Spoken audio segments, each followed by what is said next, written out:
Fala aí, galera, beleza? Paulo Paternos aqui, ao vivo, diretamente de Orlando, Flórida, Estados Unidos, para mais um bate-papo com vocês. E hoje estou com a querida Carol Larson. Bem-vinda, Carol. Obrigada, meu amigo. Parabéns pelo estúdio novo, viu? Obrigado, menina. Ficou bem legal, né?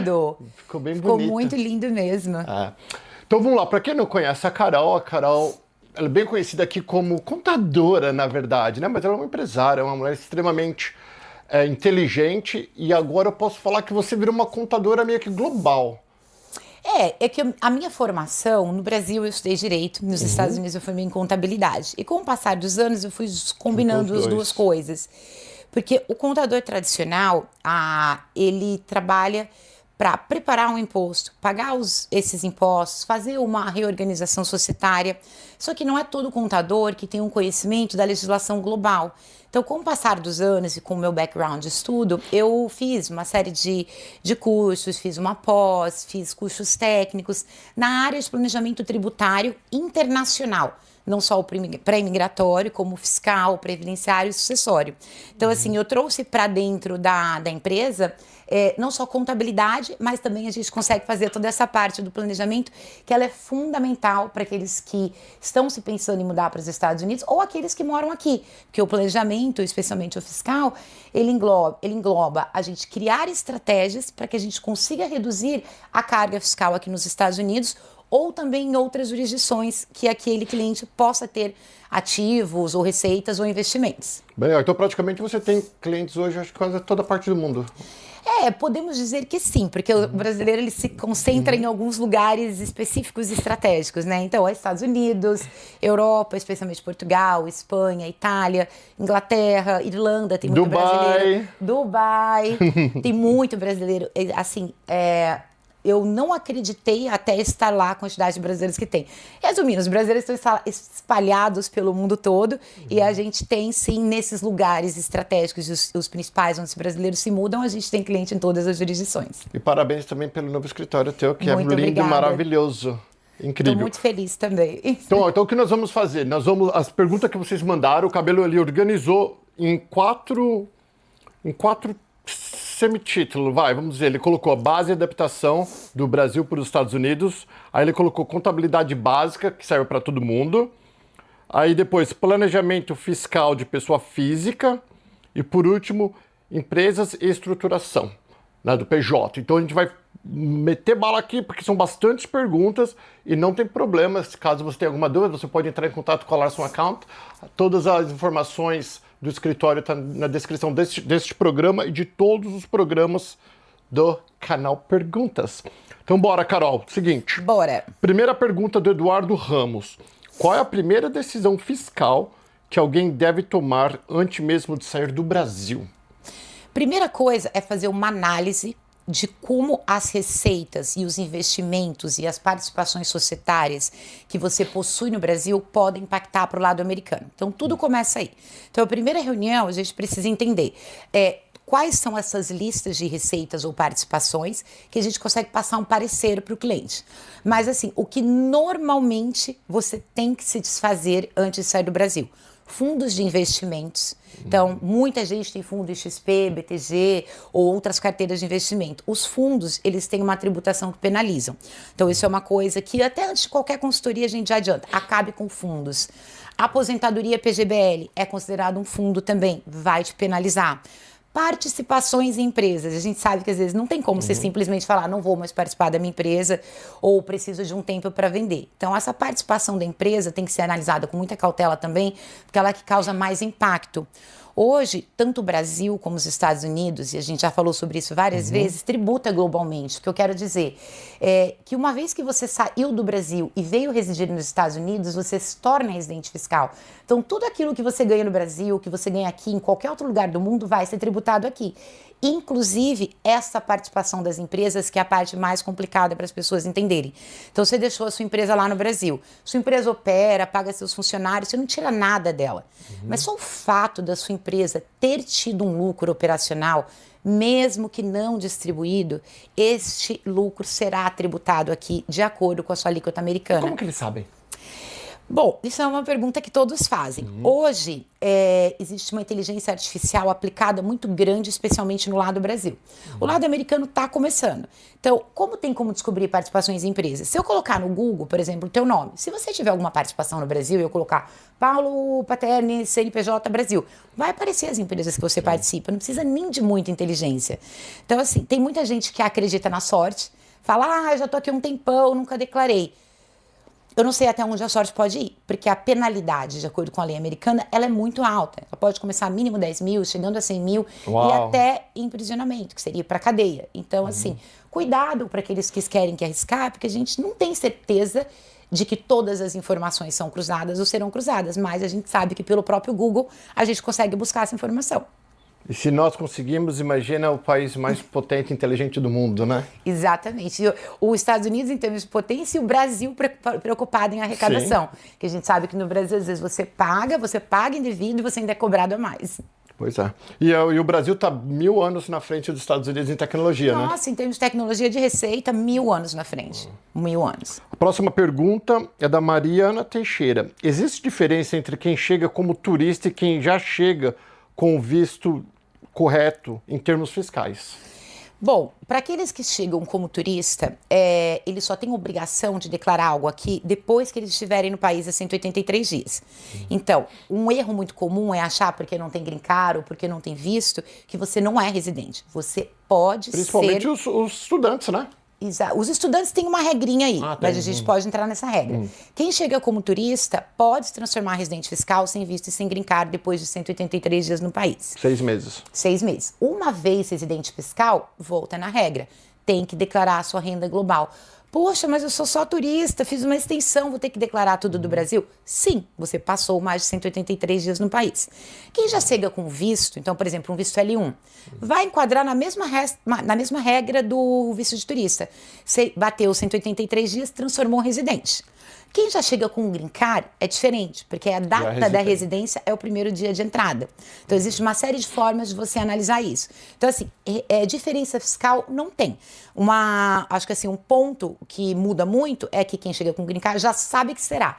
E quem não chega com green card sabe que vai contar os dias e se não ficar os dias suficientes, não vai ser residente. Então, em termos de tributação, o residente fiscal, seja ele green card, visto, cidadão, ela é a mesma. Okay. O que muda é se ele for realmente não residente, que aí é o caso dos vistos de estudantes, que tem uma exceção, que os primeiros 5 anos eles não se tornam residente fiscal, morando nos Estados Unidos. Então tem muita gente que até usa isso como uma estratégia.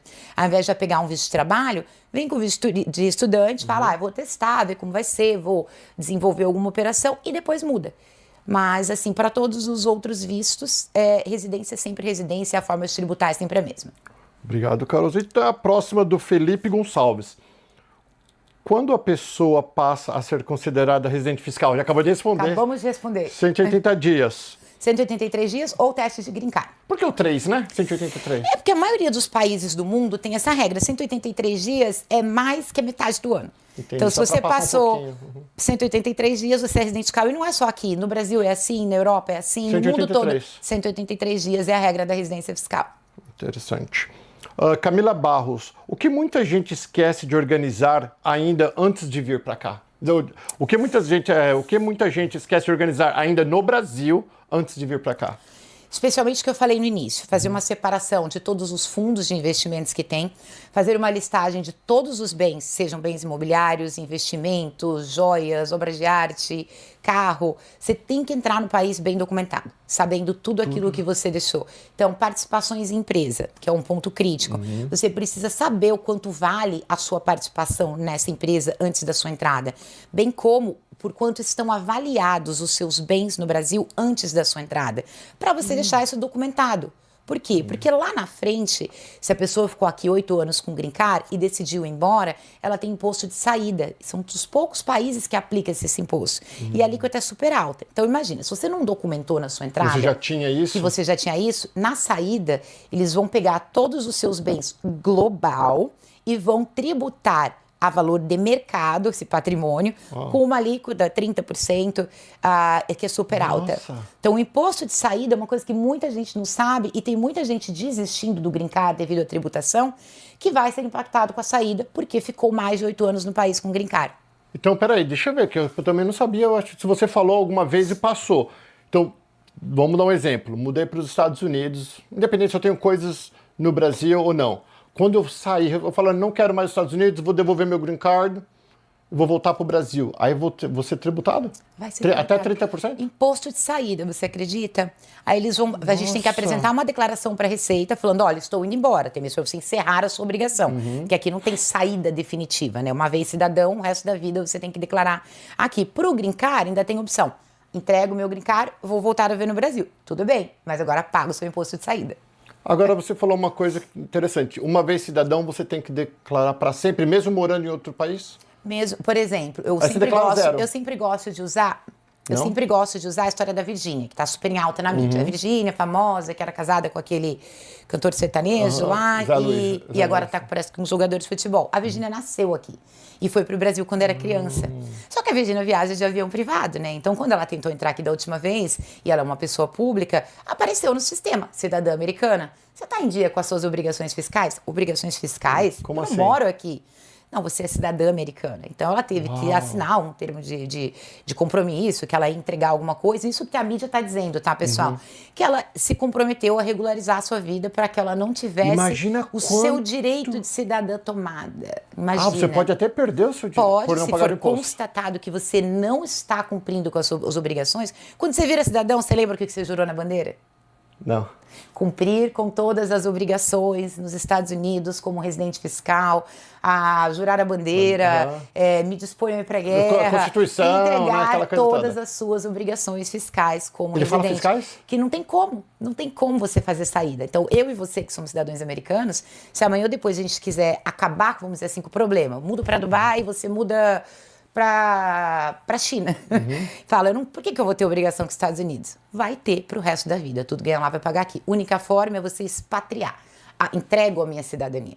Para entregar a sua cidadania, ele é mais caro do que entregar o green card. Porque você tem o processo de custo de saída de cidadania, toda a elaboração do processo e ainda o imposto de saída. Uau.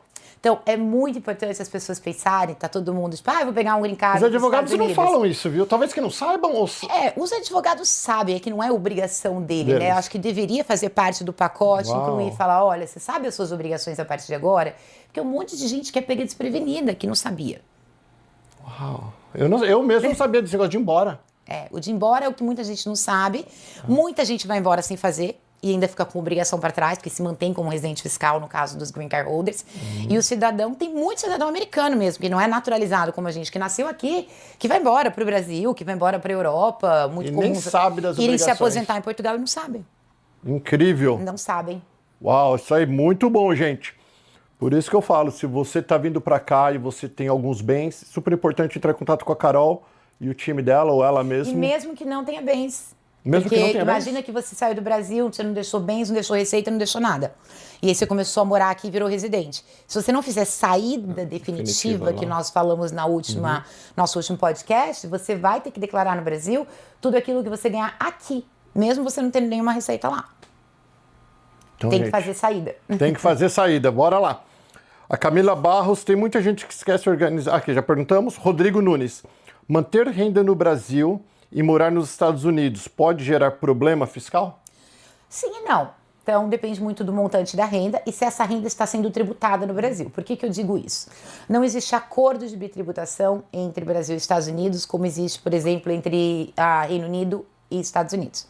Só que existe um acordo de compensação. Então, se, por exemplo, você deixou uma renda no Brasil e essa renda está sofrendo uma tributação, seja 15% ou 27,5%, esse imposto pago no Brasil ele pode ser compensado aqui. Então, se tiver pagando imposto no Brasil, normalmente o impacto é pequeno. O problema são os que têm rendimentos isentos, porque no Brasil você tem uma série de aplicação financeira que dá rendimentos isentos. Até o ano passado, dividendos eram isentos. A partir desse ano não são mais. Então, assim, vai impactar se não tiver imposto pago lá. Se não tiver imposto pago lá e hoje você mora aqui, você vai ter que pagar aqui. Obrigado. Uau. Júlia, é tanta coisa, né, que a gente não Tanta sabe. coisa. Ou que a gente não lembra, ou que a gente não dá importância suficiente. Porque a gente não sabe e acha Sabe que o que eu acho que é, Paulo? Eu atendo muito brasileiro que está chegando do Brasil. No Brasil, a gente tem um sistema contábil e um sistema de declaração de impostos que a gente usa muito gov.br. Então, uma pessoa física, ela consegue entrar na sua conta do Gov, ver seu INSS, preparar seu imposto. E no Brasil é tudo cruzado. Você paga um aluguel, você informa para quem você pagou e quem recebeu. Você fez uma compra ou uma venda, aparece quem comprou e quem vendeu. E aqui nos Estados Unidos, não. Então, no Brasil, existe uma tranquilidade do lado do contribuinte, porque ele sabe que ele não precisa se preocupar em juntar o que ele vai precisar fornecer. Já tá ali. Já está lá. É um sistema automatizado, enquanto que aqui é um voluntariado. Então, você tem que se voluntariar e apresentar as suas receitas e pagar. Então, eles te dão a oportunidade de você apresentar e falar o quanto você deve. Se você não apresentar, o que vai acontecer? Eles já vão vir com uma cobrança que é muito mais do que o valor devido. Entendi. Então, assim, a grande diferença é que as pessoas não sabem o que você está dizendo. Aqui no Brasil, você não tem que saber, é tudo meio que automático. E aqui você precisa saber de todas as suas obrigações, porque não é automático. Muito bem. Isso aí, gente. Então, antes de mudar para cá, a gente precisa já saber todas essas obrigações. A Juliana Castro, quem envia dinheiro do Brasil para os Estados Unidos precisa declarar? Bom, remessa de dinheiro de um país para o outro não é uma receita. Então, imagina, você é brasileiro, morou no Brasil milhões de anos, deixou um dinheiro aplicado. Você trazer esse dinheiro de lá para cá, você está sujeito a IOF, que é aquela transferência, aquela taxa que o banco cobra para transferência internacional. Agora, se tem que pagar imposto aqui, depende qual é a origem dessa remessa. Então, como eu disse, é um dinheiro que você já deixou, não foi receita que você ganhou agora. Você vendeu uma casa. Vendeu uma casa, pagou imposto no Brasil? Se pagou imposto no Brasil, já está documentado lá. Como você é residente fiscal, você tem que também declarar essa venda aqui. Então, vai ter aparecido na sua declaração e a gente vai ter compensado usando o imposto que você pagou no Brasil. Então, você já tem a origem. Então, a gente sempre precisa analisar qual é a origem desse dinheiro. É a venda de um imóvel já declarado? É um dinheiro que estava guardado? É uma herança? Dependendo de qual for a origem, é um processo a ser seguido. E não quer dizer que vai ser tributado, porque pode ser herança recebida do exterior. No Brasil é um sistema diferente. Paga-se o ITCMD lá, resolve tudo lá. E tem umas novas regrinhas de envio, né? Mas não se paga imposto sobre o envio, a não ser que isso seja uma receita também. E receita tem que vir de ganho de capital, de trabalho, de empresa, não é o fato de ter que a pessoa fala, mas é receita, é dinheiro. Não, porque você recebeu uma herança, por exemplo, não é receita. Não, pai, aqui nos Estados Unidos não é considerado uma receita de quem recebe. Entendi. Vamos lá, é bastante coisa mesmo.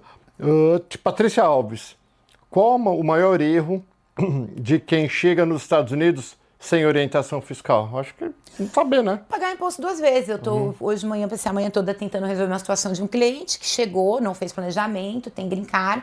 Quando ele mandou o que ele tem no Brasil, ele tem quase $315 mil a pagar de imposto aqui.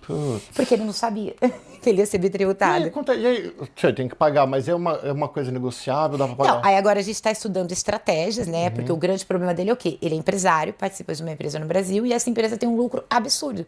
Só que ele não distribuiu todo esse lucro. Então agora a gente está estudando qual estratégia, já que já passou, né? Porque uma coisa é criar estratégias antes do problema. Que é o correto, né? Que é o melhor. Que é 12 meses antes de se mudar, já vir com tudo organizado. Agora, no caso dele, a gente está tentando fazer alguma coisa para minimizar o impacto, mas é difícil, porque depois a gente pode conseguir algumas soluções, mas não é tão eficiente como seria se você tivesse feito um planejamento antes. Exato. A importância do planejamento. Bora lá, Carolzita. Aqui, Lucas Freitas. Toda pessoa que mora nos EUA precisa declarar imposto? Desde que tenha receita. Então, tanto o Brasil como os Estados Unidos, você pode estar isento. Então, imagina que eu mudei para cá e eu vivo de uma renda do Brasil que ela não é tributável. Então, meus pais me sustentam. Então, isso não é uma renda. Então, eu não preciso declarar. Agora, se eu vivo aqui e as pessoas às vezes confundem por serem legais e trabalharem, você teve renda. Então, você também tem que declarar. Ou seja, teve renda aqui ou em qualquer outro lugar do mundo tributável, tem que pagar. Só fica isento aqueles que realmente não têm renda. Ou existem, por exemplo, quem é assalariado. Você trabalha para a Disney. Você recebe um W2, que é aquele... É como se fosse um contra-cheque. Olerite, obrigado, tinha assumido a palavra. Que ali já vem retido os impostos. Então, quem é W2, assalariado, tem uma faixa de isenção. Então, por exemplo, quem é solteiro ganha até $15 mil por ano e é W2, está isento, porque ali já está pago todo o imposto. Mas por que apresenta a declaração? Porque pode ter uma restituição, pode ter uma retenção a mais. Agora, exceto essas regras de isenção, todo mundo que tem receita tem que declarar. Obrigado, Carol. A Renata Duarte.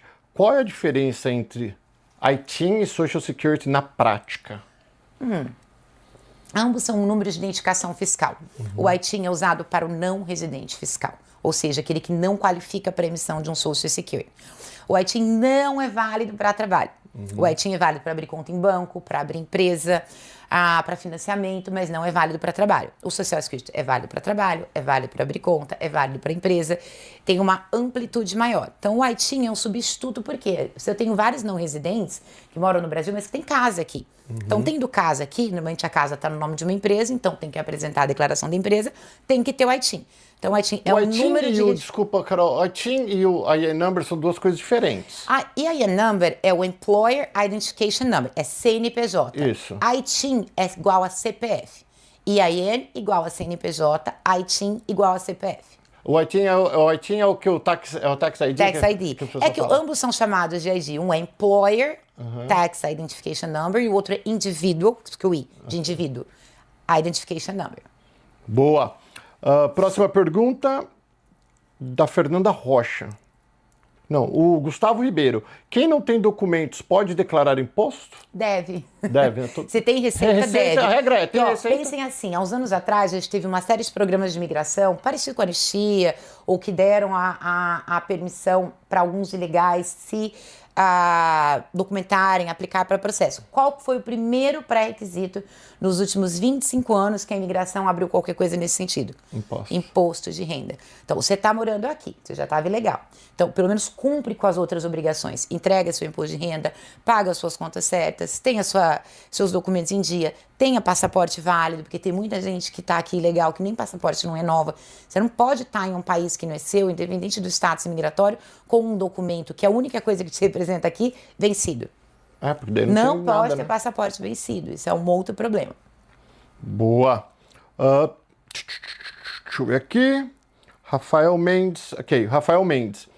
O que são dependentes e como isso impacta na declaração? O que são dependentes? Dependentes é toda aquela pessoa que realmente depende de você. Agora, aqui nos Estados Unidos, para ser dependente, tem que ser seus filhos, eles têm que ser menor de 17 anos, ou podem ter até 24 anos e ser seu dependente, desde que full-time student, ou seja, estudem integralmente. Então, um filho numa faculdade em período integral, mesmo com 23 anos, pode ser seu dependente, e até 24 também.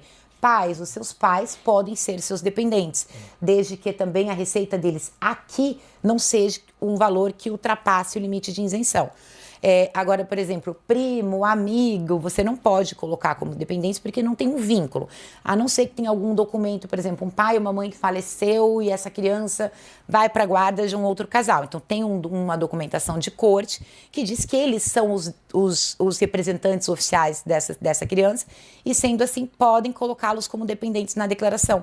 Porque a Receita hoje é muito rígida com quem você coloca como dependente, porque te dá crédito. Então, no passado, o pessoal pegava filho dos outros que tinham social e esse casal não podia declarar e colocava tudo como seu próprio dependente. Mas você colocar 5 filhos lá de outras famílias. É isso que eu ia falar agora pra você. Eu lembro que no meu tempo, né, as antigas, o pessoal, o máximo que podia colocar, não sei, era 5. E o pessoal metia 5 porque já não tinha documento. Eu tava trabalhando tudo errado. Exato. Metia 5 para ter menos desconto. Você lembra? Não era desse jeito? Aí quando foi em 2011, a Receita colocou uma regra aqui, para você ou para você incluir alguém como dependente na sua declaração, documento agora? você tem que colocar ou a certidão, você tem que colocar não é a certidão de nascimento, os recordes da escola da criança, para comprovar que o endereço da escola é o mesmo endereço da sua casa, que é o mesmo endereço do imposto. Então não dá mais. Não dá mais, que eu lembro que todo mundo metia 5. Nossa, chegava a época de imposto de renda, declara meu filho. Era um caos, caos. É incrível. Era um caos. Bom, o próximo aqui, Histórias de Estados Unidos. Não é? Marcelo Pires, o que acontece com quem não declara o imposto? Bom, como aqui é um país que você tem que se voluntariar a declarar, podem acontecer 2 coisas. A primeira, passar 2, 3 anos e nada ser descoberto. Ou, rapidamente, em questão de 6 meses, você já recebeu uma notificação com um valor devido que eles não te dão mais o direito de usar despesas. Então, assim, não declarar e falar, vou esperar o que vai acontecer, não dá mais, porque o risco é muito grande. Hoje, apesar da pouca tecnologia e da sofisticação do sistema americano, Qualquer pessoa que tem um ITIN ou um social consegue entrar no site da Receita e saber se tem informe de rendimento.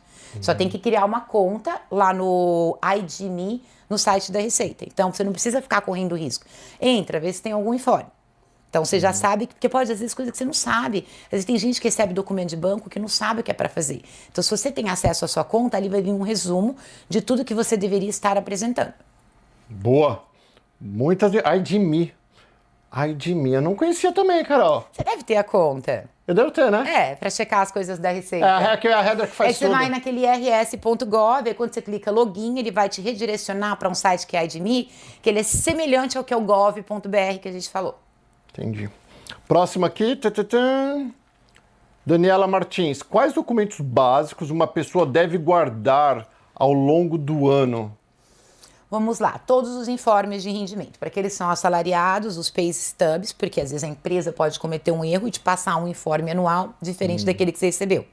Para aqueles que são autônomos, os independent contractors, tem que guardar tudo, porque você tem uma atividade autônoma. Então, você tem que fazer a sua contabilidade pessoa física. Então, eu trabalho, por exemplo, com limpeza. Então, eu ganhei $5.000 por mês. Eu tenho que ter documentado os $5.000 que eu ganhei por mês e todas as despesas associadas à minha atividade. Então, eu comprei produto de limpeza, comprei aspirador, gasolina, seguro, contador, advogado. Tudo aquilo que você gastar, você tem que gastar com a conta da sua empresa, ou no caso dos autônomos, com a sua conta pessoa física, e ter também as notas. Então, por isso que hoje tem muito aplicativo, porque recibo ela paga depois de algum tempo. Então, você tira foto dos seus recibos. Então, você tem que ter duas formas de comprovar. A saída do banco e o recibo para identificar aquilo que é. Isso é extremamente importante. Outra coisa que é um erro muito comum. As pessoas compram casa, esquecem de informar o contador e não guardam aquela documentação, que é o ALTA, o HUD, da compra do imóvel. Ele tem muita despesa que pode ser usada. Plano de saúde, 90% dos clientes que enviam os documentos para fazer o imposto esquecem de mandar o documento do Marketplace, que é o 1095A. Então, isso também, sem isso, não tem como terminar. Informes bancários, como eu disse, a maioria dos bancos, se você tem uma rentabilidade nem que seja de $1, vai te mandar um formulário que é o 1099. Você tem que juntar esse 1099 também. Você tem que pensar em tudo aquilo que pode ter pingado na sua conta, que é considerado receita, para você comprovar para quem vai preparar a sua declaração o que é ou não é receita, para que o imposto seja calculado de forma correta. É bastante coisa, né? Por que vocês ficam tudo doidos na época do ano? Só um pouquinho, especialmente essa data agora, que o dia 15 está quase aí. Para aqueles que não sabem, nos Estados Unidos a data da entrega é dia 15 de abril. Só que nós usamos o processo de extensão aqui, que é praticamente automático, a gente tem que solicitar, mas dentro da minha empresa é automático, o qual nos permite entregar a declaração até outubro. Mas assim, aqueles que têm restrição, querem entregar até 15 de abril, ou aqueles que têm um processo migratório, precisam entregar para atender a necessidade da imigração. Então essa época do ano é um caos. O que no Brasil, a data da entrega é o final de maio, o nosso ele é antes. Rapidinho, antes, o engraçado que você falou de restituição, é a próxima pergunta do André Carvalho aqui. Como que tá o negócio lá do... Não, porque por causa que agora a Larson Account tá toda tecnológica, automatizada. Automatizada. E como que tá esse processo? Tá indo? Olha, tem 2 meses que nós nos mudamos e estamos fazendo a migração. Inclusive, eu gravei um podcast para explicar para os clientes que pouco a pouco eles vão começar a perceber a diferença. Tá tudo caminhando, mas você imagina o que é migrar 13 mil clientes para um banco de dados, que é o SAP novo, e fazer a validação de tudo isso. Então, a gente está em fase de testes, de validação dos processos, mas a gente espera que a partir do dia 1º de maio, a gente estava esperando acabar esse deadline de 15 de abril para começar a testar. Então, tipo assim, os clientes vão começar a receber o link do portal, para começar a usarem também e entender o que isso vai trazer de vantagem para eles. Porque o intuito é facilitar a comunicação, porque você deve imaginar que não é fácil nessa época do ano conseguir falar com nenhum contador. Ainda mais a gente tem um volume muito grande, apesar de termos muitos colaboradores, o volume é grande, então é difícil. Então toda essa tecnologia, automação, ela vem para facilitar comunicação e para disponibilizar tempo aos colaboradores, para que eles tenham mais tempo de falar com você, cliente, atender e tirar dúvidas. Bem legal. Tô louco para ver isso daí, porque vai ser, eu acho que dos brasileiros vai ser a primeira empresa, não é brasileira com essa tecnologia? Eu acho que eu sou a primeira empresa brasileira, tá? Eu não fiz uma pesquisa muito avançada, mas eu acho que eu sou a primeira empresa brasileira que entrei dentro de uma empresa de tecnologia e contabilidade com presença global, como a H&Co, porque hoje a gente tem presença em mais de 35 países, com mais de 1.500 colaboradores, e eu acredito ser a primeira também que aqui nos Estados Unidos vou ter a oportunidade de testar o SAP nessa área da tecnologia, finanças, planejamento, etc. Uau, incrível. Parabéns, Carol. Próximo, André Carvalho. O que é restituição de imposto e como ela é calculada? A restituição é basicamente como no Brasil. Se é restituída porque você pagou a mais ou porque foi retido a mais. Então, para aqueles que têm o olerite, como você disse, todo mês vem um certo valor retido. Esse valor ele é estimado. Se na hora que você entrega a declaração, vamos dizer, você tem retido o ano todo, 5 mil. Então, o imposto devido é 3.500. Você vai ter uma devolução de 1.500 porque foi retido a mais. Ou aqueles que não têm retenção, mas todo contribuinte tem que pagar imposto nos Estados Unidos a cada 3 meses. Como pessoa física ou jurídica. Então, eu estou lá a cada 3 meses pagando meu imposto estimado. Você não tem como saber o valor certo, você está estimando. Então, quando eu entrego minha declaração, eu posso ter pago um valor a mais. Este valor a mais volta. Agora, o que muita gente é curioso de saber é a restituição por créditos. Então, aqueles que têm filho... pensando de filho, aqueles que têm filho menor, que a gente tem direito ao Earned Income Credit, Child Tax Credit, o crédito da placa solar, que não é reembolsável, que também é uma confusão. Ele abate teu imposto, mas ele não volta. Na hora que os caras vendem, eles estão vendendo como, você vai receber, mas não recebe. Então, já teve até teve uma investigação grande, porque num bairro, uma comunidade de velhinhos, senior, eles começaram a vender e falaram para os velhinhos que eles iam receber dinheiro de volta, só que não tem como receber de volta. Ele é creditado no teu imposto. E se você normalmente não paga os velhinhos tudo são isso? aposentados, então não tem o que receber de volta. Tadinho. E aí, crédito do carro também, que acabou a partir desse ano, do carro elétrico. Então, são outras formas de você ter uma restituição sem ter pago a mais. Mas não são todas as pessoas que qualificam. Mas quem qualifica é uma forma de restituir também. Muito bem. Agora vamos lá, Carla Nogueira. Existe uma forma simples de organizar a vida financeira para facilitar a declaração? Uma forma simples. O que eu tenho feito com os meus clientes para ajudar, eu mando meio que um questionário, um guia de poucas páginas para não ficar muito complexo. Tudo aquilo que é importante manter durante o ano, que nem a gente está conversando. Hoje em dia, a gente tem uma facilidade que é a inteligência artificial. Hoje, qualquer chat GPT básico, Manus, Cloud, qualquer ferramenta dessa, você colocar o que eu preciso guardar para o meu imposto, sendo que eu tenho uma empresa ou que eu sou pessoa física. Ele já te dá uma lista, ele consegue te orientar como fazer. Mas é óbvio que o seguro é perguntar para um contador. Então, se essa pessoa tem um contador, o contador dela pode passar para ela essa lista. Caso não tenha, uma forma dela descobrir entrando em contato aqui com a... Ou entrando em contato com a gente, ou através de alguma ferramenta de inteligência artificial que pode te ajudar. Só a inteligência artificial toma cuidado, porque esse ano, com essa moda de o GPT faz, o Cloud faz, tem um monte de gente que foi fazer simulação de impostos, de contabilidade. E ele erra, gente. Eu estou testando há mais de 3 anos, ou ferramentas há mais de 4, 5. Até hoje a gente está ensinando para a ferramenta, para o robô, para o agente, algumas respostas, porque eles erram. Eu tenho meus amigos advogados também daqui dos Estados Unidos que consultam e falam, nossa, eles vêm com lei que nem existe. Com lei que nem existe, especialmente lei fiscal e tributária. Olha só. Então não confie em 100%. Agora vamos falar sobre planejamento fiscal de pessoas físicas. O Henrique Souza, como uma pessoa comum pode começar a fazer um planejamento fiscal? Vamos usar um exemplo, tipo assim, uma pessoa comum, uma pessoa que é assalariado, o marido e a mulher trabalham, cada um ganha aí, por exemplo, $60 mil no ano num W2. $120 mil de receita tributável vai dar um imposto significante para a família pagar. Aí você vai falar, mas de qual forma um cara que é assalariado pode pensar em um planejamento? Tem como. Normalmente o assalariado, na empresa que ele trabalha, a empresa oferece aquele plano 401k que você conhece. Então, existem, por exemplo, para quem é assalariado, estratégias através de planos de contribuição previdenciário, que aí você diminui a sua base de cálculo, consequentemente diminui o seu imposto devido. Então, caso mais simples, quem é assalariado. Agora, para o autônomo tem muito mais oportunidades de planejamento, porque ele não é assalariado, não tem aquele informe de rendimento. Então, ele faz uma contabilidade própria. Aí abre-se um leque de oportunidades.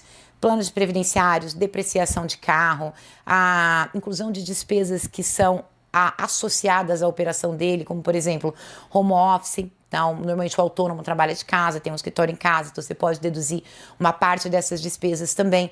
E tudo depende muito da situação. Então, para uma pessoa física, ele vai ser autônomo ou assalariado. Então, para o assalariado, tem mais restrições, mas existem estratégias. E para o autônomo, a gente tem um leque de oportunidades de estratégias que podem ser implementadas. Muito legal, porque são muitas coisas. Gente, vocês não sabem o valor de um contador aqui para você que é empresário, principalmente, que é autônomo ou tem empresa grande. Aqui é muito bom, né, em relação a isso. Aline Mendes, quais despesas podem ser... Ixi, daqui não vai dar para responder. Deduzida legalmente. Um monte de coisa. Rapidamente. Pessoa física para quem não é autônomo. Você vai deduzir mortgage da casa, IPTU, despesa com saúde, doação para entidades sem fins lucrativos. Basicamente, porque as outras despesas foram encerradas em anos anteriores. Para aquele que não é autônomo, então a gente está falando de outra parte da declaração. Okay. Perdão, para aquele que é autônomo. O que não é autônomo, o que eu acabei de dizer. Para aquele que é autônomo, de novo, carro, seguro, gasolina, telefone celular, home office, toda e qualquer despesa que for associada à sua atividade. Só que a diferença é que muita gente confunde, um autônomo chega e fala, mas eu doei 10 mil para a igreja. Vai me ajudar? Depende. Quando a gente responde depende, fala depende por quê? Porque dependendo do seu status, a despesa ela vai em um formulário ou em outro. Então, pode ser que não cruza e não baixa a sua base de cálculo. Então, assim, é muito comum a pessoa, principalmente quando fala de igreja, falar, posso deduzir tudo? Eu vou incluir. Se vai ser deduzido, a gente faz a conta no final. Porque tem uma margem de quanto pode, depende da receita, que tipo de receita que foi. Então, complexo a parte das deduções. Eu nunca passei por isso ainda. Um dia eu vou passar. Quando eu vejo, chega no final do ano, tem empresa comprando carro e gastando. O que é isso? Que tem que gastar? Não é que tem que gastar, porque o imposto vai ser tão alto. Parte de estratégias. Então, esse cara que chega no final do ano e compra um carro é porque ele está tendo um acompanhamento mensal ou trimestral. Então, chegou lá no terceiro trimestre, que acaba lá no finalzinho de setembro. Ou troca tudo. Aí a gente consegue detectar que esse cliente vai ter um lucro, por exemplo, $600 mil. $600 mil, coloca aí para uma pessoa física, vai dar 35% de imposto. E a gente tem essas regras que devem ser usadas, por exemplo, depreciação, bônus depreciation. Dependendo do carro, do modelo, do peso, você pode deduzir 100% do valor do carro, mesmo que comprado financiado. Então, para esse cara que tem $600 mil de lucro, ele vai lá e compra uma caminhonete para o trabalho. E essa caminhonete custou $125 mil. Ele já reduz a base dele para $125 mil, em $125 mil, tendo uma base tributável menor e uma alíquota menor. Então, compra de carro para depreciação, os planos previdenciários, essa época do ano tem um monte de gente que cria um CEP, um 401k. Por isso que tem limite também, né? É por isso que tem limite também. Porque senão o povo põe tudo. O ideal para aquele que é empresário é quando for julho, já sentar com alguém para ver como você fechou metade do ano, para a gente já entender qual a expectativa de chegar até o final do ano e você desenvolve, a gente desenha, você desenvolve um planejamento fiscal que vai ser eficiente para quando fechar o ano você ter um lucro menor, mas, gente, sempre legal, não pode criar coisas que nem a gente vê por aí, especialmente com corretor, que coloca lá $20 mil de roupa. Mas eu precisava de roupa para estar bem apresentado para mostrar uma casa para o cliente. Isso não é dedutível, só é dedutível uniforme. O uniforme tem que ter nome da sua empresa e é um tipo de roupa que você não pode usar ou que você não deveria, ou que você não sente confortável fora do trabalho. Então, com a roupa que eu tô aqui, eu posso querer dizer que eu gasto $1.000, $2 mil de roupa por mês. Eu não posso deduzir nada, porque eu não uniforme. Tem que ser uniforme, tem que ter uma marca da tua empresa. Tem que ter aqui escrito canal perguntas, ou no meu caso tem que estar escrito lá. Eu não posso considerar que um terno de trabalho, ele é dedutível, sendo que você pode sair dali para um jantar, para uma reunião, para um compromisso pessoal que não tem nada a ver com o trabalho. As mulheres falam que o Botox, ela falou assim para mim, ela queria me vender Botox. Aí ela falou, Paulo, você é uma pessoa pública. E o Botox, para pessoa pública, pode ser... Gostei da justificativa. Pode. Por exemplo, eu tenho um cliente que ele é ator, ele é dublê. Então, ele precisa gastar muito para ficar parecido. Rosto, cabelo, implante, não sei o que, não. Tem tudo a ver com a atividade dele. Você é público. Então, quer dizer, pode ser contestado. É essencial o Botox? Não é essencial, mas ajuda a você vender. Então, assim, é mais fácil se comprovar para um auditor da Receita, se questionar o porquê que a gente incluiu o Botox do que Por exemplo, eu tenho uma certa publicidade, mas não sou pública como você de estar toda hora ou o dia todo na rede social. Então, assim, é essencial ou seria mais uma questão de vaidade? Então, no caso, para você é mais fácil um analisar. carro e para mim é mais fácil o Botox. Exatamente. Adorei a comparação. Para mim é mais fácil um carro, porque eu vou atender os clientes em todos os lugares, para você é mais fácil um Botox. Legal. E lembrando, pessoal, que a Larson Account atende brasileiros, ou qualquer um, em todo o território americano, bom, toda a parte do mundo, digamos assim. Mas se você mora em outro estado, a Carol pode cuidar das suas coisas também, correto? Com certeza. A gente tem clientes em quase todos os estados dos Estados Unidos, né? Porque tem alguns estados que não existem brasileiros. E os nossos clientes, a maioria são brasileiros. A gente tem clientes americanos, mas comparado com a quantidade de brasileiros, se tornam muito pequenininhos. Muito boa. Vamos embora, Carolzita, aqui que o tempo tá passando. Vou pegar aqui a próxima da Vanessa Lima. O que são Estimate Tax e por que são importantes? Você falou mais ou menos... Estimate Tax é porque, diferente do Brasil, que no Brasil, novamente, é um sistema que é imposto, eles calculam quanto você deve. Aqui você tem que calcular o quanto você deve. Todo mundo fala, mas como assim eu vou calcular quanto eu devo? Você tem que calcular. Então, por isso você tem que ter um controle de tudo aquilo que você ganha. Então, esse Estimate Tax é feito assim. Você pega como base o ano anterior. Se o ano passado eu paguei $100 mil de imposto, esse ano, durante o ano corrente, eu tenho que pagar pelo menos 90 mil, que é 90% de 100 mil, em Estimate Tax a cada 3 meses, para que eu não seja penalizada quando eu entregue minha declaração ano que vem. Porque muita gente acha que pode pagar o imposto quando entrega. Não, você tem que pagar imposto a cada 3 meses, por isso que o nome é estimado. Aí quando você entregar, a gente faz um ajuste. Ou você tem a receber, ou você tem a pagar mais. Ah, é verdade. Por isso os meninos de carro de dealer estavam me falando isso, que tem que pagar às vezes na frente. Isso é já uma outra coisa. Sales tax, que é como se fosse o ICMS. Isso, sales tax. Car dealer que vende muito, eles têm que pagar o sales tax. Imagina, uma arrecadação adiantada. É como a gente o imposto. Ótimo exemplo. O sales tax agora é obrigado. Quem paga mais um X montante por mês tem que adiantar o do outro mês, mesmo não coletando. Não, Você tem que ter cash flow. o meu parceiro, a G7, que eles vendem muito, e eles estavam me contando isso. Falou, Paulo, a gente tem que descapitalizar, né? É um absurdo. Você tem que tirar do bolso da operação da empresa para cobrir vendas que você nem sabe e não sabe vai fazer ainda. É bem maluco isso daí, ó. Próxima, Patrícia... Deixa eu ver. Patrícia Freitas. Ter filhos muda muito a carga tributária? A carga tributária em si não muda, porque você tem filhos, mas o que muda é o seu valor devido de imposto, porque você tem créditos. Então, se a sua alíquota é 10 com filho, vai ser 10 sem filho.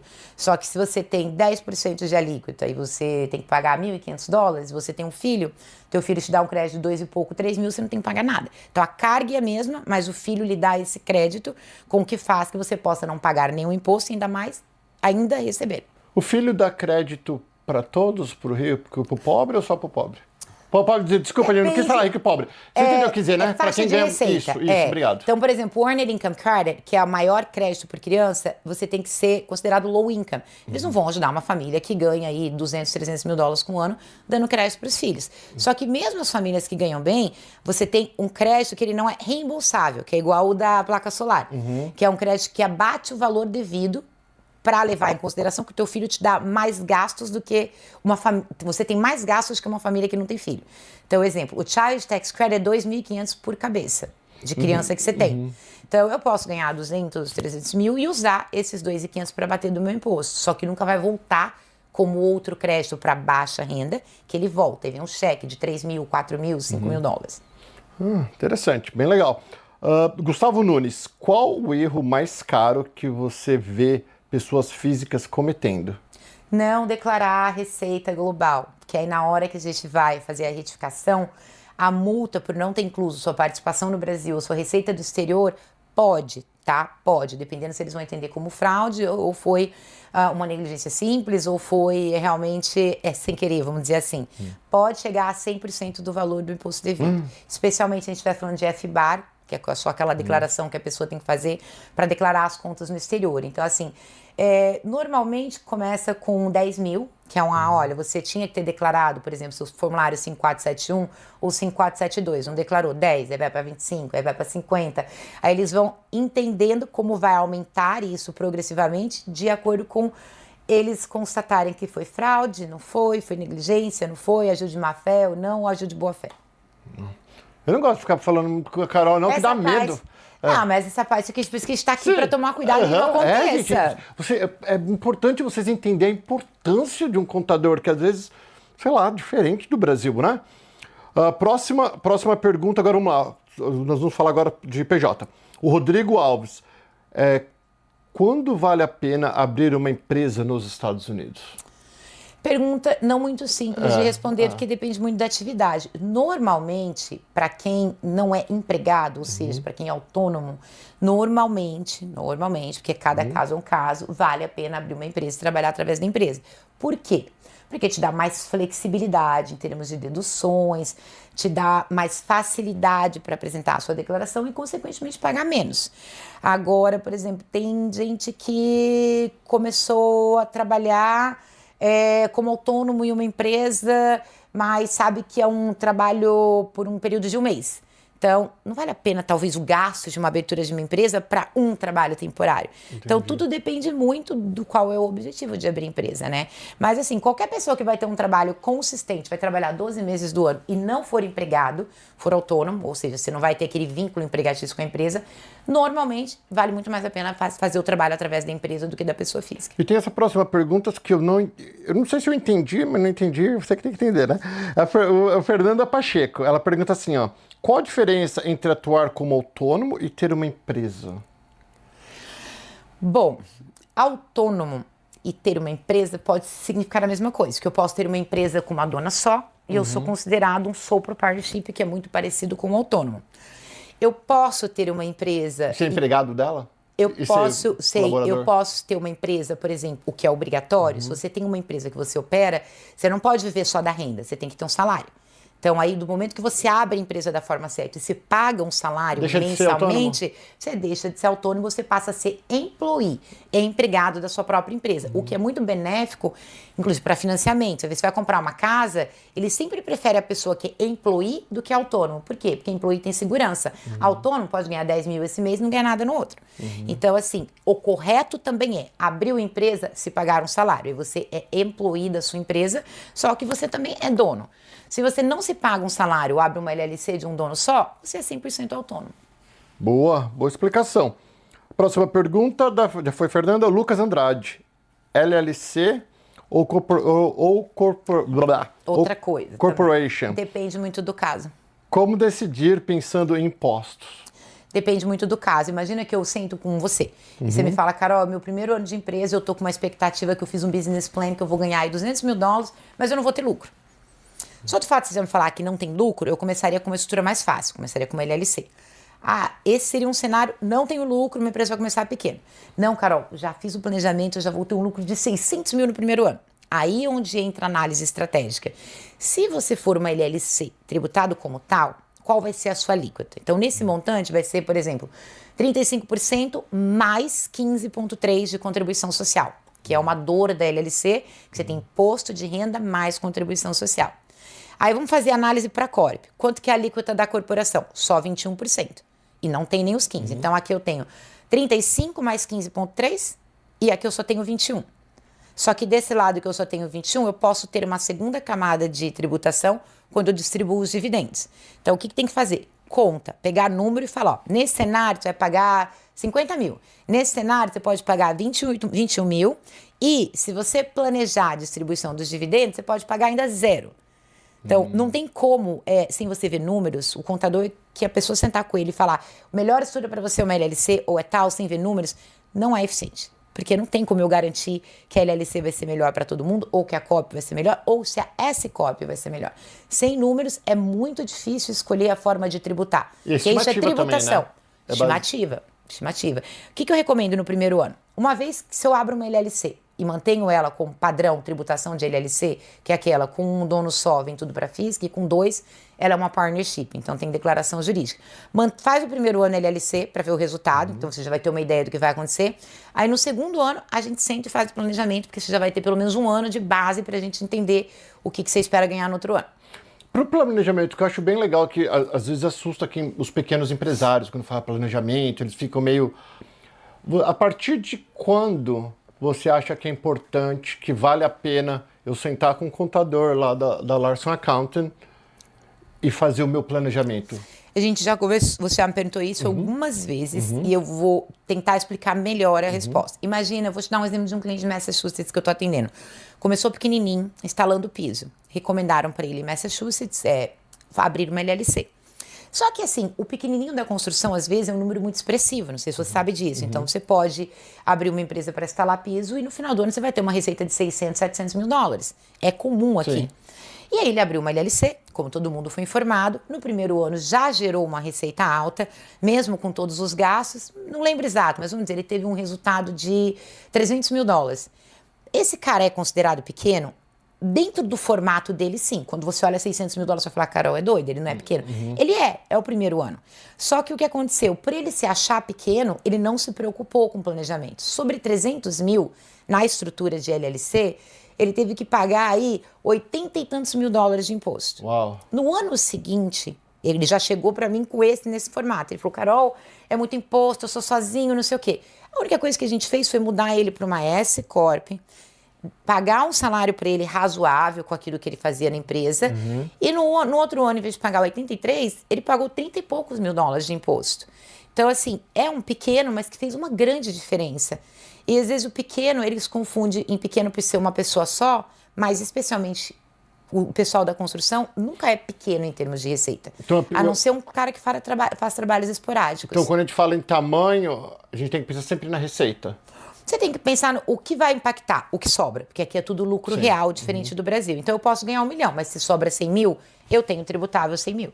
No caso desse cara, entrou 600 e sobrou 50%, porque ele trabalha sozinho. Então ele tinha 300 mil para tributar. Se ele tivesse outros instaladores, outra coisa, poderia ter sobrado menos. Então assim, é muito difícil, Paulo, porque eu consigo visualizar, falando com você, o número e a conta. Então aqui eu vou entrar com uma alíquota de 43, aqui eu entro com 21. Então dá para fazer a conta. Agora, eu entendo que para o contribuinte, para o empresário, é difícil entender. Por isso que é bom ele sentar com um profissional para orientá-lo a fazer isso. E às vezes o pequeno, ele precisa de mais economia do que o grande. Sim, com certeza.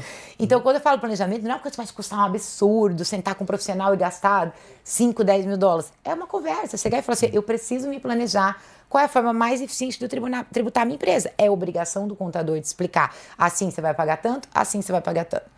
Então, mas depende de você também questionar o seu contador. Porque às vezes tem um contador muito tradicional que ele vai fazer aquilo que você entregou. Não vai te sugerir nada.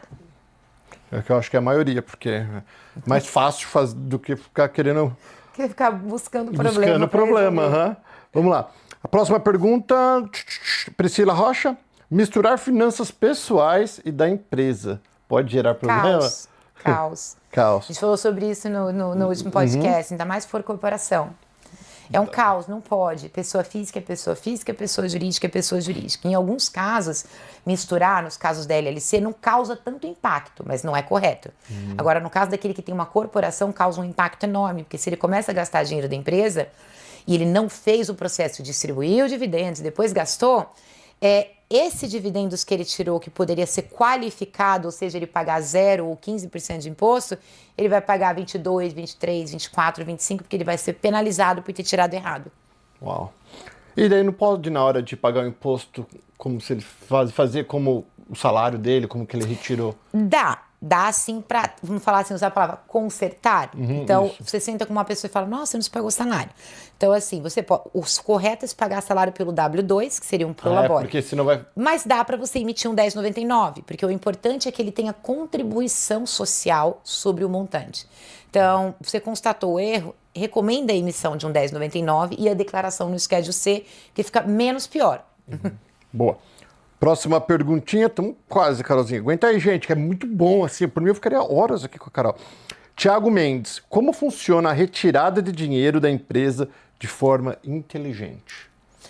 Novamente, vai depender se a sua estrutura é uma LLC ou uma corporação. Porque numa LLC, você paga imposto sobre o seu lucro, independente se ele foi distribuído ou não. Então, se eu tive 100 mil de lucro, eu vou pagar, por exemplo, 18 mil dólares de imposto. Aqueles 100 mil, eu já paguei imposto integralmente sobre ele. Pode distribuir que não tem segunda camada de tributação. Agora, se você é uma Corp, uma C-Corp, você vai pagar 21% sobre os 100 mil, que vai dar 21 mil. E quando você distribuir, você tem que tomar cuidado, porque tem muita gente que tira e não sabe, tributa de novo. Aí você vai pagar numa alíquota que vai de 0, 15 ou 20. Então, forma inteligente é sentar com quem cuida dos seus números, para traçar uma estratégia de distribuição, especialmente para quem é Cicorp. Vou fazer uma pergunta que... Não, deixa eu terminar aqui. Não, deixa eu fazer, senão eu vou esquecer. O que eu vejo aqui, no negócio de seguro-saúde, as pessoas estão mudando para cá, os empresários. Aí vai querer fazer o seguro-saúde, mas não fez nada ainda. Aí vai fazer o seguro-saúde, daí tem a pergunta, quanto você... Que todo mundo quer subsídio. Todo mundo quer subsídio, todo mundo quer ajuda do governo. Cuidado. Aí o que acontece? A pessoa da seguradora, o corretor de saúde, geralmente fala assim, você sabe quanto você vai ganhar mais ou menos? Ah, daí dá uma de louco, não sei. Né, quando eu vou ganhar na empresa. Então vamos colocar uma mixaria. Tem agentes e agentes, né? Então a gente conhece vários agentes, são super sérios, né? Que são parceiros, inclusive nós. E tem agente que às vezes nem faz por interesse, faz porque não sabe. Fala, vamos colocar que você ganhou 50 mil no ano. O que vai acontecer, gente? Esse 50 mil Você até pergunta, né? É um programa que ele coloca lá, quem ganha 50 mil no ano? Aí vai colocar aqui do outro lado, quanto custa uma pólice de seguro para 12 meses, 18 mil. Se ele ganha 50, o programa já calcula. Nossa, esse cara ele é baixa renda. Então, nós, governo, vamos ajudar ele a pagar parte do plano de saúde através de um crédito que chama-se subsídio ou Premium Tax Credit, que aparece no 1095. Então, de 18 por ano, você acaba pagando 2 só do seu bolso. Aí, o governo fica aguardando 12 meses. Entregou sua declaração com a sua receita real. O formulário do seguro vai lá dentro. Aí vai falar, peraí, era 50 aqui, mas você ganhou 100. Você tem que devolver integralmente tudo aquilo que o governo pagou para o seu plano de saúde. Aí tem muita gente que não entende e fala, mas eu nem usei o plano. Você não precisa usar. O plano de saúde é uma coisa que você não quer usar. O fato de você ter, você já está pagando e o governo está pagando para você. Então, cuidado, especialmente os recém-chegados, porque você tem como criar uma estimativa bem próxima da sua realidade. Então, se você já sabe que você vai continuar tendo uma receita X no Brasil, ou aqui você vai começar um negócio, a gente faz uma estimativa. Já sei que do Brasil você já tem 50 mil garantido. Vamos colocar, para ser mais conservador, talvez 25 mil mais daqui. Então, e você já menos, você recebe o crédito? recebe de volta. Se eu pagar... Recebe de volta. Eu tenho cliente, por exemplo, uma senhora aposentada que por algum motivo aconteceu o contrário. Ela falou que ganhava 40 mil. Só que, na verdade, ela ganhava 18 mil de aposentadoria. Ela recebeu de volta 13 mil dólares. Tudo aquilo que ela pagou do bolso dela, que ela deveria ter tido subsídio, ela recebeu de volta. Então... E esses créditos, tanto o que é cobrado a mais é cobrado dentro da declaração, por isso que tem que entregar a declaração. Quem tem subsídio, quem tem plano de seguro do Marketplace, se não entregar a declaração, vai perder o seguro no outro ano, porque não fez a reconciliação dos créditos. Isso é super importante, reconciliação dos créditos. Anota aí, gente. Por isso que é mais fácil contratar a Larson Account, que eles fazem tudo isso para você. Eles quase pensam para você, mas vão fazer pergunta para você pensar por você mesmo. Marcelo Teixeira, ter empresa ajuda a pagar menos imposto legalmente? Depende. Depende, né? Depende, conforme nós conversamos, sim. Desde que as estratégias corretas sejam utilizadas. Porque se você comparar uma pessoa que é empregada de uma empresa e a que tem empresa, aquela que é empregada, ela tem muitas limitações. Ela não pode deduzir mais nada. Porque se ela trabalha para uma empresa, não é para ela ter tido gastos adicionais. Já aquele que trabalha através de uma empresa, ele tem a flexibilidade de colocar tudo aquilo que ele gastou para desenvolver a atividade dele. Boa. O Daniel Costa, a gente tem mais 3. Em que momento a falta de um planejamento trava o crescimento da empresa? Eu acho que desde o dia número 1. Então, por exemplo, o que você vê mais comum? Você até consegue me dar mais resposta. Quantas empresas abrem e fecham?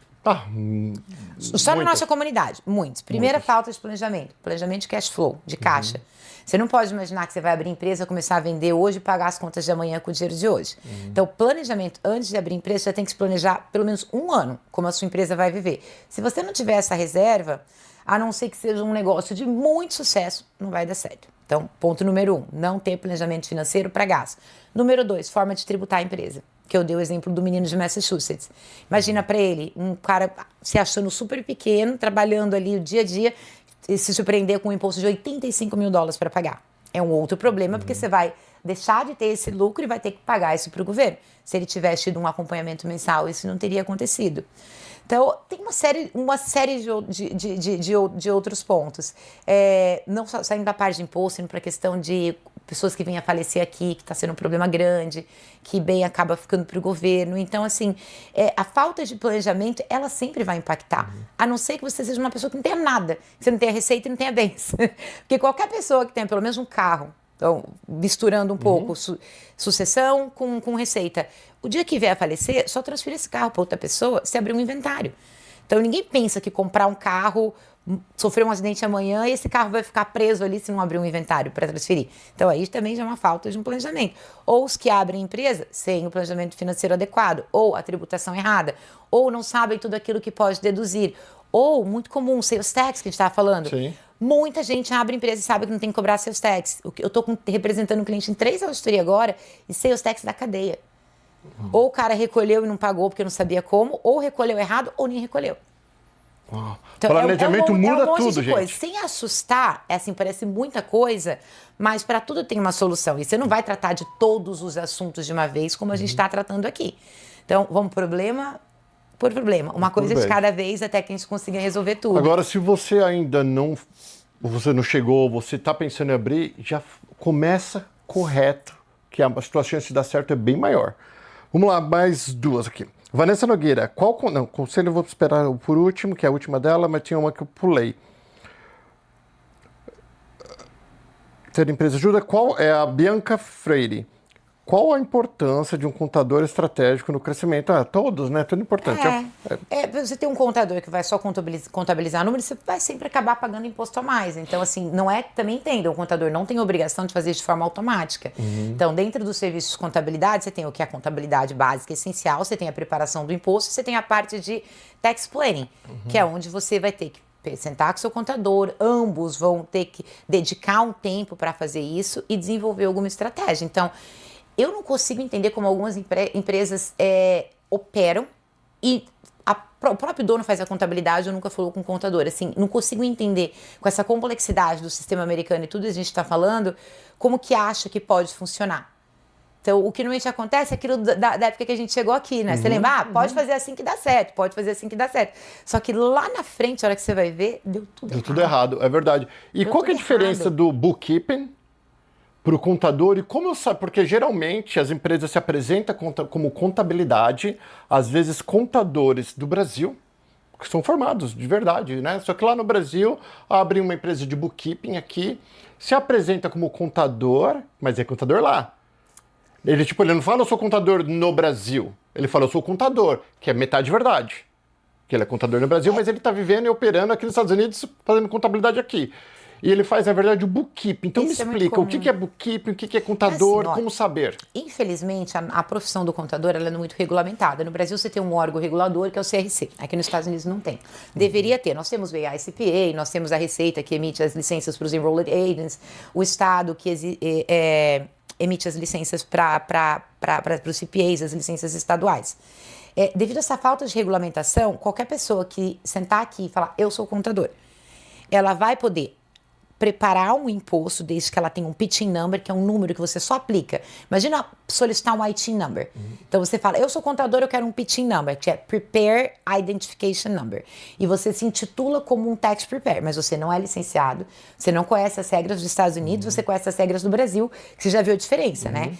Cada país tem uma regra. Né? Então, até falar, aqui é common law, lá é civil law, na parte fiscal a mesma coisa, lá é simples, presumido em real, aqui é só real, pessoa física tributa de um jeito aqui, jurídica de outro lá. Então, o problema, às vezes o profissional, ele tem experiência com contabilidade, mas do Brasil. Então, ele chega aqui e começa a fazer uma DRE e balanço das regras do Brasil, que não tem nada a ver como deveria funcionar aqui. Ou pior, que eu acho que ainda vai além, que tem bookkeepers, que são bookkeepers, ou seja, não é um contador formado e licenciado nos Estados Unidos, e ele vai enviar uma declaração, e ele desconhece todas essas regras das seções, dos códigos. Então, assim, o meu receio é que eu já conheci pessoas que não são realmente formadas aqui, mas que com a vasta experiência de Estados Unidos, hoje trabalham muito bem. Mas eu não consigo, ou não confiaria 100%, eu sentar com uma pessoa que eu sei que não legalmente não tem validado. Como que eu vou saber que se eles falam, meu amigo falou, vai lá no contador, lá no Paulo Paterno, o cara pergunta, ele é contador. Aí você veio. Mas como saber se ele é ou não? Tem duas formas, porque para o contador ser licenciado, o que é licenciado? Para ele poder te representar legalmente. Ou ele é EA, IRS Enrolled Agent, ou ele é CPA. Então, o EA, você vai lá no site do IRS, você vai colocar meu nome, você vai ver que desde 2009, 2008, eu sou IRS Enrolled Agent, ou seja, minha licença é federal e eu posso representar meus clientes em todos os estados a nível federal e estadual. O CPA já é outro site, é o site do estado.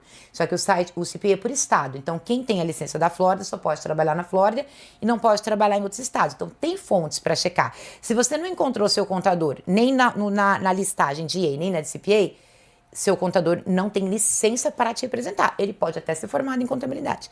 E aí você realmente tem que abordar, falar, você é formado aqui? Que licença que você tem? Porque eu não encontrei nada. Porque o grande problema é, por que eu tenho tanta auditoria? Porque eu represento clientes de outros escritórios que não são contadores em auditorias. Então, eu estou com 3 auditorias de Sales Tax agora, uma auditoria de imposto de renda, outra auditoria de Employment Tax. Porque imagina, a pessoa que cuidou de tudo para você, quando bate a auditoria, fala, agora eu não posso te representar, vai procurar outra pessoa.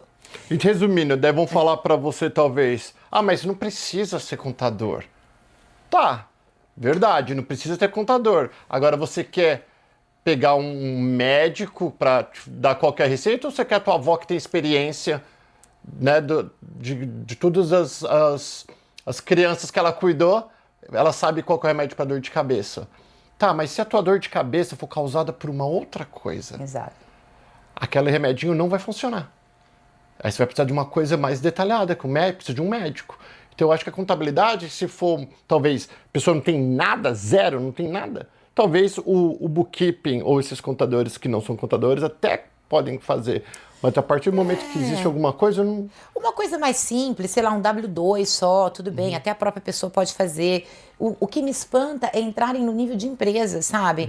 Fazer um profit and loss, fazer um balanço, validar isso, fazer o lançamento, entender se de acordo com a seção, sei lá, 350, 351, 750 do código do IRS, pode ou não pode ser feito isso. Porque no Brasil, quem é contador sabe.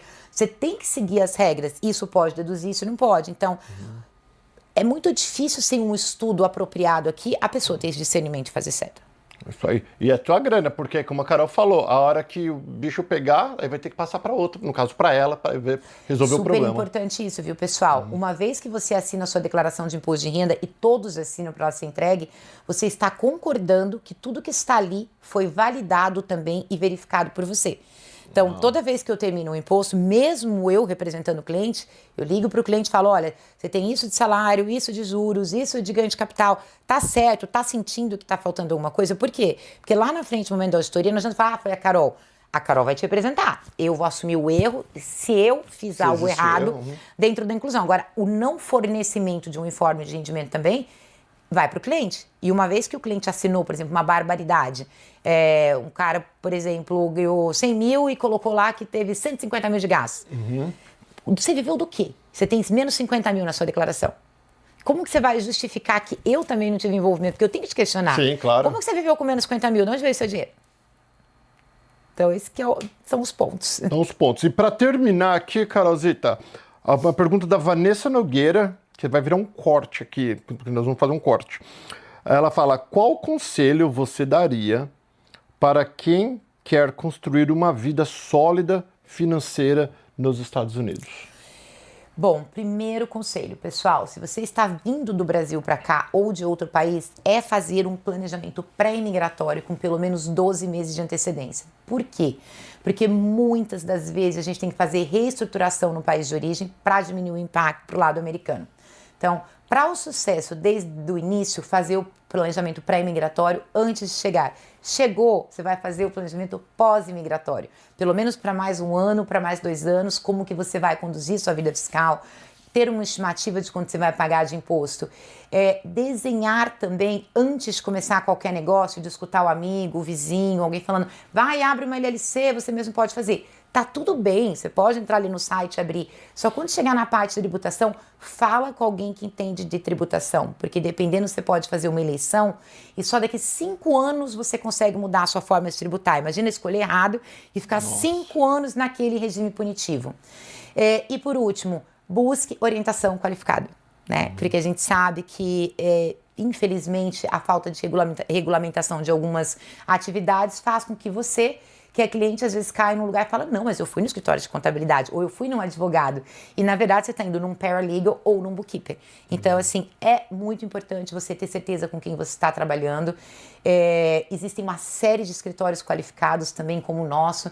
Questione a experiência da pessoa, peça exemplos de casos reais. Se ficou com alguma dúvida, não acredite naquela coisa, mas ele falou que era assim. Por quê? Por que assim? Por que eu devo mudar? Porque às vezes a pessoa ela fica com receio, fica sentada e a pessoa vai falando, faz isso, isso e isso. E no final, perguntas importantes deveriam ter sido feitas. Então, assim, o acompanhamento é da tua parte também, a tua responsabilidade de questionar quem está fazendo para que você tenha a orientação mais correta. E nunca deixe de ter um contador. Essa história de que dá para ter empresa sem contador, eu não conheço.